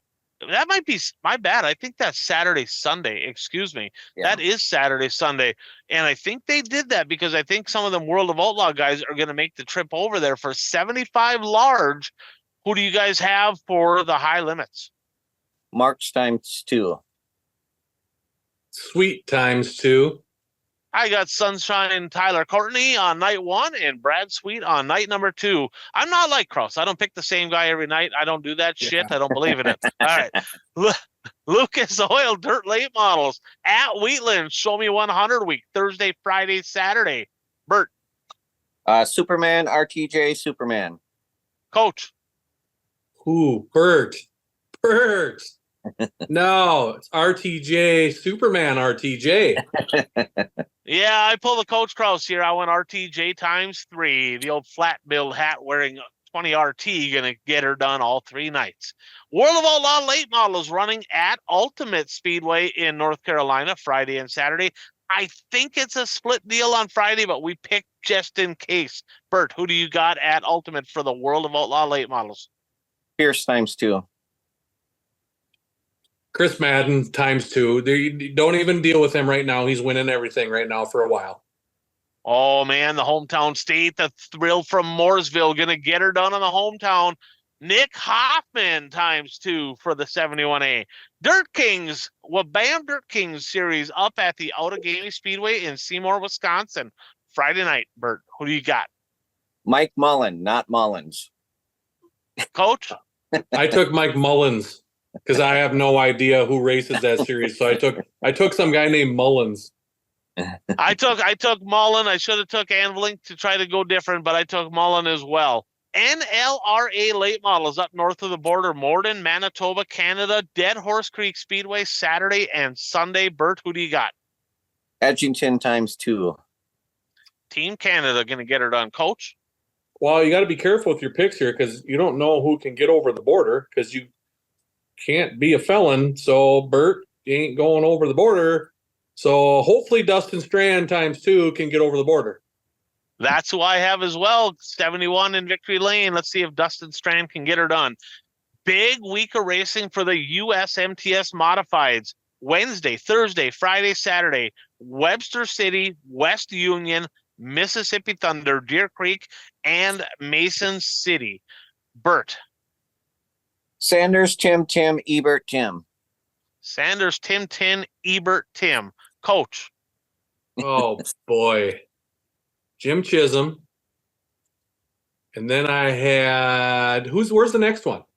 I don't even know. What? The War at West Union. Okay, Jim Chisholm, Sanders, Tim, Sanders. I have Jim Chisholm at Webster City, Jake Tim at West Union. Then I have Brandon Davis at Mississippi Thunder and Deer Creek, and Jim Chisholm at Mason City. Going to be some good modified racing to be had a week out from the big deal, $100,000 to win at Mississippi Thunder, $100,001 to be exact. IMCA modified or sport mods and stock cars. We did this just for Kraus, big IMCA guy. In fact, I heard some rumors about him going to be an IMCA guy moving forward. Not sure if that's true. 25 large for the sport mods and for the stock cars. Bert, who do you got on Wednesday night at Clay County? Stock cars, Dylan Thornton. Sport mods, Boba Fett. Colby Fett. Coach? All right, Coach. I got RTJ, and then I got Bart Simpson in the sport mod. Bart Simpson, that could happen. I got Kelly Shryock in the stock cars and Matthew Luft in the sport mods. Illinois Dirt Shootout. I'm excited for this one. I believe it's going to be on Flow. #Falls 20 large to the UMP modified winner Saturday night. Bert, who do you got? Harrison. Mike Harrison. He's a stud, Coach. I think I took Mike McKinney. I'm pretty sure I did. The Magic Man, former winner of the PDC, and then not 100% sure if he's going to be there, but I took the 00 Longhorn house car, Ethan Dotson, to get her done. I believe he's going to be there, not positive. Dirt Race Central Street Stock Tour. Doubleheader at the High Flying Half Mile Viking Speedway Saturday and Sunday. Cheyenne Speedway, Lisbon, North Dakota on Monday. Bert. I'm probably pronouncing it wrong. Agan? I'm yes. Yes. Times It's three. one of those two. Times three. Times three. Coach? I don't mind those picks, Bert. I have Braden Brower Saturday, Ty Agan Sunday, and Hunter Carter on Monday. I took Ty Agan on Saturday, Justin Vogel on Sunday, and Kyle Anderson on Monday at Cheyenne. That's going to be some really, really good street stock racing. Check it out on Dirt Race Central. Rebel Midwest Modified Tour Friday at the Brown County Speedway, Aberdeen, South Dakota. Saturday at Jamestown, North Dakota. Bert. Rodine times 2. The Nightmare going to double up. Bert, Coach? Mike Nichols in Aberdeen, right? Is that where they're at? And then Lucas Rodine in Jamestown. Nichols has been really, really good as well. I got Brendan Waite going to get her done in Aberdeen and Lucas Rodine in Jamestown. FYE Mod Nationals, we're going to pick the modified portion. Incidentally, so how this works out, they're racing Thursday at Princeton, Friday at the Gondiclaw Speedway in Superior, Saturday, Sunday at Ogilvie. The top point getter for the modifieds over this series, automatic provisional into the big deal at Mississippi Thunder. So that's $2,500 to make that show. That is the only provisional for that. So that could be a pretty big little incentive there for a modified driver to race this 4-night swing. So Princeton, Gondik, Ogilvie. Bert, who do you got? Sobraski times 4. Coach. Question for you. So if the winner of that deal is already signed up for that show, do they take another guy? If they're already signed up, you mean, or if they make the show? No, if they're already pre-registered for the big show, how are you getting a provisional? So are they going to take the second place kind of points or third place kind of points, or what are they doing there? I haven't seen any details. They got to make the feature. So let's just say that a guy finishes the top in the points, they're probably going to be able to register. I'm assuming that if let's say that Sobraski, right, wins the 4-night swing and he wins his heat and the qualifying feature and he makes it into the dance, my guess is there probably won't be a provisional at that point, but I don't know that for sure. Okay. I don't know that for sure. So I got I have Wagaman, Sobraski, Wagaman. Close to what I did, but I did Dave Kane, Sobraski, Dave Kane. We got old Candy Cane back. When the money's on the line, that 2C is pretty quick. And our last one here, Wissota Late Model's got a special Saturday night at Rice Paddy, Rice Lake. Bert. Sam Mars. Good pick. He's been good. He's been solid. Coach? Sam Mars. Double One Express going to get off the schneid. Pat Dorr going to find victory lane in the 11. All right, guys, 3 bold predictions every week. Us 3 and maybe a couple others. We make 3 racing-related predictions. We keep track if we got it right. It either did happen or did not happen, and we kind of have some statistics here. Incidentally, just like the pick'ems, I'm not very good at this either. All right, so off the board this week, Bert, you said that Donnie Schatz would podium both nights in the World of Outlaws. That did not happen, unfortunately. However, you said that all the World of Outlaw late model races that happened this past weekend, there will only be 2 drivers that win those races. And, well, there was 2. Chris Madden, he won 2 of them. Bobby Pierce won 1. So Bert on the board with 1. All right. I had 1 come off the board. I mean, I should know what I'm talking about at my old home track, the Hibbing Raceway. Probably should do a Hibbing Raceway pick. So I predicted the winners. I said that Kyle Peterlin would win the late models, Johnny Broking would win the modifieds, and Tristan Labarge would win the super stocks. I suck at this because it was Jeffrey Massengill, Andrew Inman, and Andy Labarge. So, no, I did not get that one right. Our resident Youper here, he said that Sheldon Hodenschild would double up in World of Outlaw sprint car action. That did not happen. He did flip twice, if that counts for anything. He said, and he also said that Kevin Burdick would not finish on the podium at Superior, which that race didn't happen, but he would finish on the podium at all other races attended over the weekend. He got a fifth, guys, at Hibbing. That disqualifies him because even if Superior would have raced, that makes it a no. So there's a no right there for him. Coach, Bobby Pierce gets all podiums this week. Wow. He was on the struggle bus most of the week. That did not happen. And Kenny said, World of Outlaw late models this past weekend, no repeat winners. Well, that was false because Chris Madden won too. And he said the Monday high limit podium finishers would also be the podium finishers Friday and Saturday. And he was screwed before that even got started because that was wrong before we even did the show. So our standings, guys, we keep track of correct predictions and percentage correct. And leading the way right now in the correct standings, our resident Youper, Good Jeff up there with 14, Bert at 10, the Peanut Gallery at 9.5, and me and Kraus tied at 7. The percentages, well, Good Jeff leading the way there as well. This guy bunts a lot. He bunts a lot for sure. Tap in stuff, 31.1% for Good Jeff. The Peanut Gallery at 27, and then Bert 19.6, slightly ahead of my 19.4, and Kraus. I get it. You swing for the fences, man, but eventually you got to keep that shit box on the racetrack. Okay, that's just saying. 14.9. You got some work to do there to get out of last. So we're going to make 3 laps around the track. We're going to start with Bert. We're going to go to Coach here. I have a couple of folks here. I'm going to have their predictions, and then I have my own. So our last part of the show, 3 bold predictions. Bert, lap number 1, what do you got? Jake Tim will have 3 podium finishes this week. Exactly 3 or at least? At least 3. Okay, Jake Tim will have at least 3 podium finishes this week. Okay. Coach. How many times are they racing this week, Bert? 5 times. Oh, come on, Bert. You got to at least go 4 for 5. Put your neck out on the line a little. There's a reason. You know what? Bold predictions be whoever gets last place. And I'm just saying, like the golf tournament, right? Is that your prediction then? 4 out of 5 for podiums for Jake Tim? Are you going to put your money where your mouth is? No, I'm talking with soda racing. We're in harder with soda racing right now. I'm going with soda racing. So we are going to go 40 plus street stocks at the high flying half mile both nights, Saturday and Sunday. Okay. 40 plus Saturday and Sunday. Boy, I tell you what, that is going to be a show. The street stocks over there. I mean, the opener was a hell of a race. So was that Dykhoff?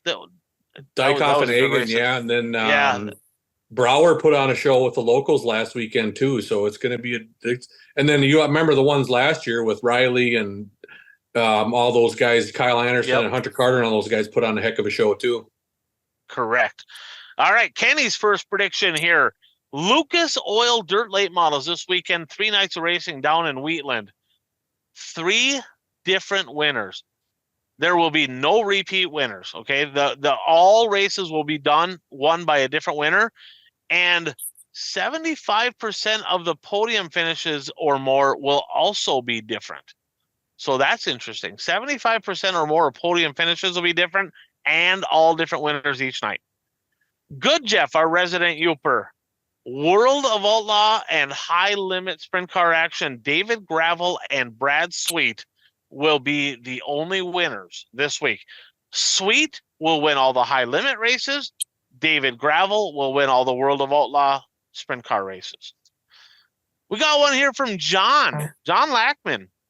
He has a prediction on the big deal down at Mississippi Thunder Speedway. And he says, first of all, I will say that I'm on board with what Barry's doing, trying to unify the mod rules. There should only be one modified rule in the country. That would be best case scenario. That would be incredible. And he goes, I watch a lot of races, IMCA, USRA, and it just, then you IMCA guys, not happening. Okay. There will be exactly 0 IMCA legal modifieds that make the A main at the big deal in the 100 grand to win race. There will not be any IMCA legal cars in that race. Not happening. Sorry, not even worth coming. All right, my first prediction, we're going to go Dirt Race Central Street Stock Tour as well. The young gun from Wisconsin, Ty Egan, will have the best average finish over the 3 nights this weekend. Bert, your second one. Let's go Dirt Kings, and I will say there will be at least 28 late models at Seymour Friday night, which would be 20? Which would be the largest late model count in eastern Wisconsin this year. Okay, at least 28 at Seymour. Man, I hope you're right. I enjoy watching late models at that place. When they get hustling on the high side, that can be a pretty fun track to watch. All right, Coach, your second one. We're going World of Outlaw late model racing. Think they got, was it 35 grand to win on Saturday? Is that what's going on there? The podium in no particular order is going to be Madden, Pierce, Hoffman is going to be the podium in no particular order. Oh, that's bold. Well, Bert, he's picking on you, right? Oh, that's bold. Oh boy, that was a tough one. All right. All right. Kenny has one here. Out of the races that we pick, so there's 30 races that we pick. Out of the races that are possible where they have at least 2 shows, at least 75% of those events, somebody will win at least 2. So World of Outlaw late models have 2, World of Outlaw sprints have 2, high limits. 75% out of the races that we pick, the racers will double up, and 50% or more of the races that we pick this week are going to cancel due to rain. So a parlay there for Kenny. Kind of negative, but yeah, parlay. Resident Youper here, Jeff. 5 USMTS races this weekend. At least one of the USMTS races will be won by a driver that does not follow the USMTS series, and that same driver will have at least one more podium in those 5 nights. So a non-USMTS driver is going to have a win, at least one win, and at least one more podium. So off the record, that's going to be Brandon Davis. My second one here, I'm going to go back to Wissota here. I'm going to go up to the Great White North, Thunder City Speedway, Thunder Bay, Ontario, Canada. In 2023, their season opener had 109 cars. Guys, racing is growing up there. Not always growing in a lot of places, but it is growing up there.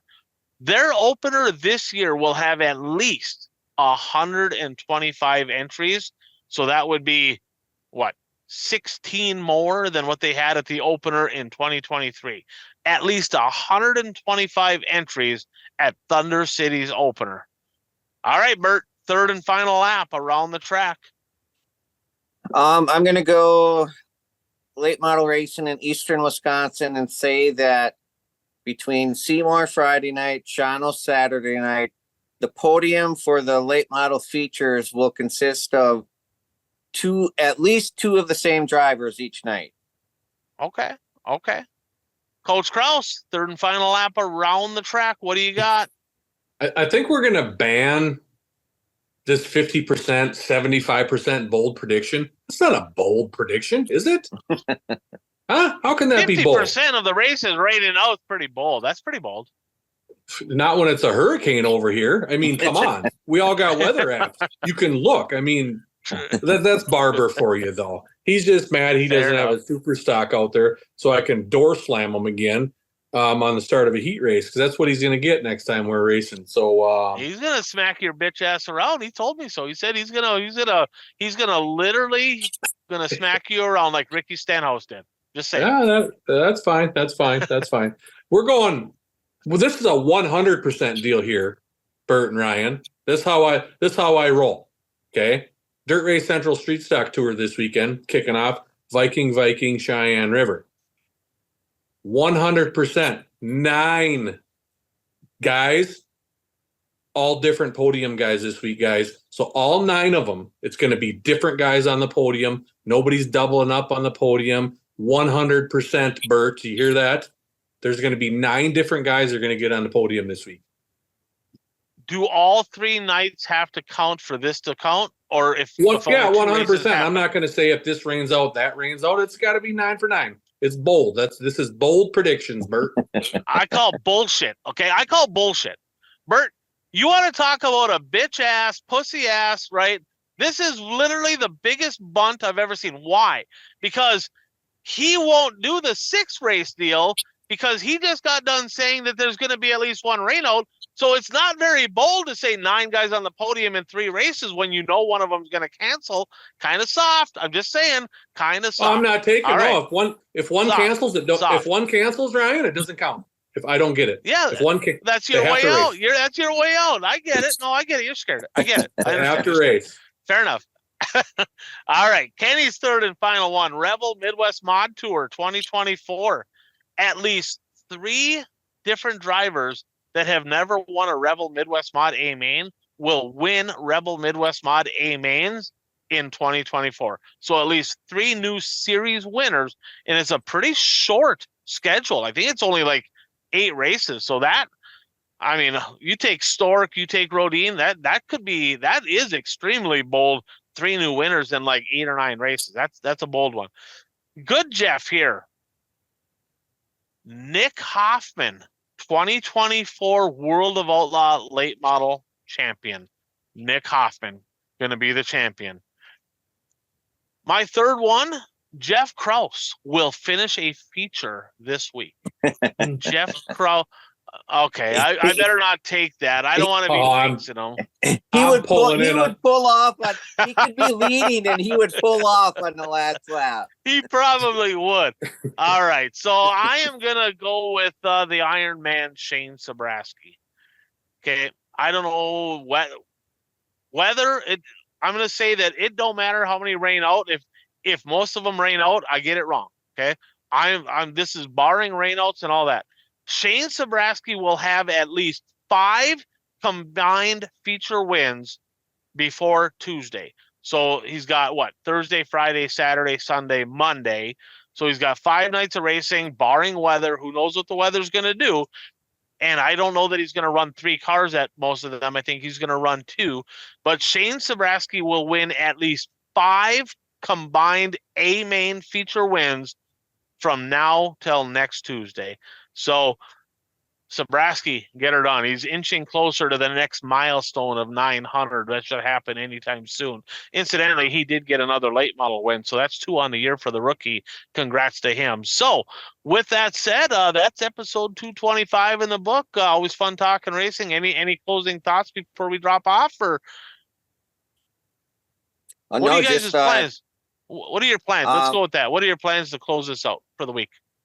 I plan on going to Autogaming Speedway in Seymour on Friday night, and then Shawano on Saturday night. Kraus, I know you're going to be at Viking both nights. Supers run both nights at Viking, don't they? Yep, we got all our 5 regular classes plus the Dirt Race Central Street Stock Tour. It's always a big weekend for us. We'll get good car counts. Fans always come out. We got camping going on, so we got a lot of stuff going on. So it's a big weekend for us. So it's a little wet here right now, but hopefully next couple days it's going to dry out, and a little bit on maybe some rain on Friday. But big weekend. I'll be watching some stuff, but hopefully got some sisters coming to town from Florida with my brother-in-law, so I might get some golfing in hopefully. And for the most part, like I said, we're going to have some fun at the High Fly and Half Mile. There you go. I'm excited for it. This Street Stock Tour especially puts on a hell of a show over there. So excited for that.